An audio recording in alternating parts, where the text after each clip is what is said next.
So when you came in, who called you in and what was the assignment given to you?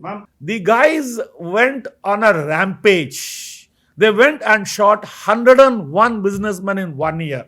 That means every 3 days, 3.5 days, one businessman either in the office or in a car or anywhere was shot dead point blank. I don't think it is law and order. It is collapse of law and order. Now add to the masala is that 5, 6, 7 ruling party MLAs and others were shot dead. For example, Vivek Kelkar, Ramdas Naik, so many such people who are part of BJP. And Shiv Sena leaders were shot dead. And who shot them dead? Our Arun Gavli, Amar Naik and various others, or Dawood, whoever shot them dead. It happened. Why? Now, because of extortion? because of extortion and money involvement and various things like that, madam. Now, I want to add a small little background. Who was in the ruling party? That is the 95-99 first coalition government ever in Maharashtra by BJP Shiv Sena. Shiv Sena was on more number of seats and BJP had less.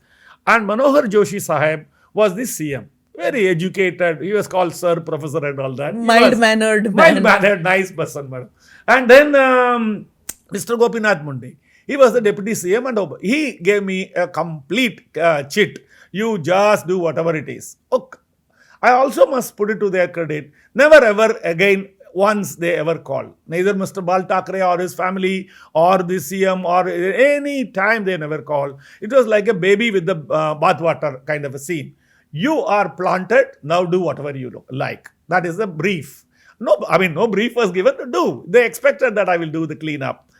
And then I joined, let us say on 1st July and 6 months in 90, as a crime branch head. As a crime branch head. But I must also tell you, I had a complete knowledge of this whole Mumbai police and function because 93, 94, 95, I returned from IB, worked for 6 years in IB here only. So I was watching all the thing. For example, 93 Blast. I watched it from the very close quarters. That was done by Dawood Ibrahim. Oh. If you ask me, I will describe later.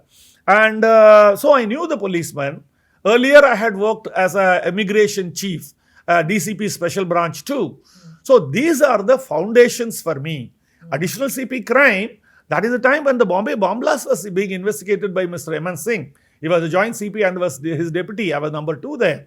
So I knew all these things. I interviewed him in his office. Yeah. And he showed me at that time, all these buildings in front of the thing was owned by Dawood.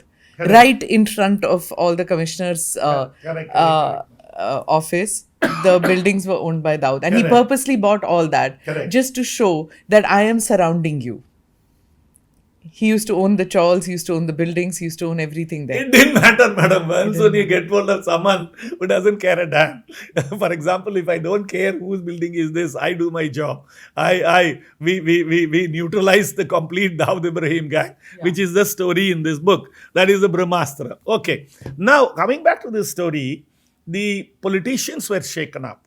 Some of the top chaps or their family people were also threatened with whatever action and money and things like that. So the politicians had the dilemma that the kind of guys whom they developed or they supported would become cobras surrounding them and threatening them. For example, this Arun Gavli and Amar Naik was all supported by the top political parties and political families. Because he was fighting against Dawood, that split had happened. That was more on the religious lines and the alternative and all that. Okay, tumhara agar hai to hamara bhi koi hona chahiye. That is the kind of attitude. But then when they started threatening the very people who protected, that became untenable for them.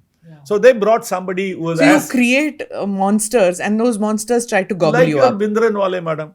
Like your various other examples in the country you can take. So, okay. Now, coming back to this story, I was additional CP crime and I was sent to Nagpur region to fight the Naxal area.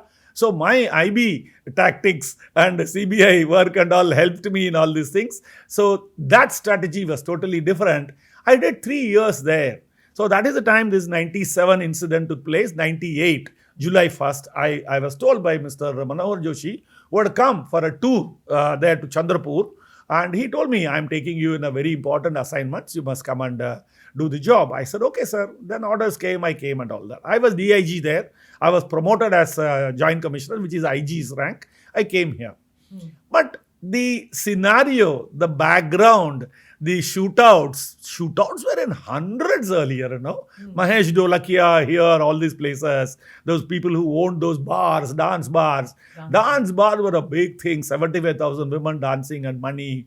And the gangsterism was vintage, you said. No, if you ask me later, I'll go and elaborate on that. So they were rolling in money, and then they had unlimited access to the judicial system, the appointment of lawyers and various things like that. Most of them, judicial system? 99% of their cases are acquitted. Only in the latest case, this Johnson Decker murder, our Arun Gavli spent 17 years. Chota Rajan, all the cases are acquitted. So how were they able to do this? Were they threatening the judiciary? It is no threatening. Come on. They can't threaten there, but they can be friendly, they can be nice, they can appoint top-class lawyers. If I cite the names of the lawyers who are defending them, you will be astonished. Top chaps who are charging money like anything. So that kind of lawyers appeared. Then again, the tactics they adopted. For example, prolong an important case for 20 years. Salman case, it was prolonged for 18 to 20 years, the driving case, the driverless wonder, that car which drove by itself. It took 20 years. That constable who was there in the front seat, he vanished. Vanished means he went away, went up. So that kind of tactics when they adopt, the judicial, you see, judge is a judge who is not threatened. He looks at evidence, whatever comes in front of him. For example, this acquittal of this train blast recently, 2006, or Malegaon, these are all examples of how you marshal evidence. But Malegaon is a completely different case. I mean, I don't want to go into Malegaon because that's a story in itself. I'm not talking about Malegaon because I'm nowhere involved with that. Yeah, so that's a very... I gave this example that when you cases. Prolong a matter, correct, the witnesses turn turtle, they get afraid, threatened, whatever it is. Namaste, Jai Hind. You're watching ANI podcast with Smita Prakash. अगर हम उसको मस्जिद कहेंगे तो फिर विवाद होगा. The issue is टूटा है क्या भारत? 400 पार का मतलब ये है कि संविधान खतरे में है. क्या हम लोग ये निर्देश देते हैं कि फला को गिरफ्तार करके जेल डाल दें? वही तो कह रहे हैं सब. ये बेबुनियाद निराधार आरोप. सच्चा सुनना चाहो देखो स्मिता प्रकाश ANI. It does not lie.